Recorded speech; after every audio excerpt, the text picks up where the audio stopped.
तर नमस्कार मित्रांनो, जय शिवराय. मी कृष्णा पाटील. तुम्हाला तर माहितीच असेल की माझी जुनी आयडी बॅन झाली. ही माझी नवीन आयडी आहे. या आयडीला तितकंच प्रेम आणि तितकाच सपोर्ट द्या.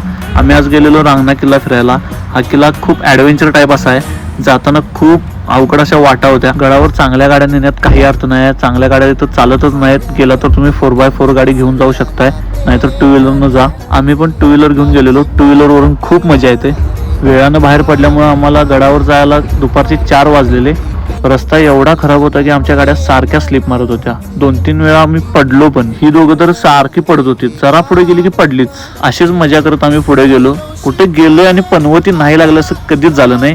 मित्राची गाडी तितक्यात बंद पडली. काही केलं चालूच होईना. आम्ही टोटल 7-8 जण होतो. प्रत्येकानं आपापल्या पद्धतीनं गाडी चालू करून बघितली, पण ती गाडी का चालू झाली नाही. शेवटी आम्ही सगळ्या गाड्या तिथं सोडून पायी प्रवास चालू केला. एकदम ॲडव्हेंचर टाईप अशा त्या वाटा होत्या. त्या वाटेतून चालत जाताना एकदम भारी वाटत होतं आणि तेवढी भीती पण वाटत होती, कारण ते जंगल एकदम दाट होतं आणि आम्ही आत चाललेलो.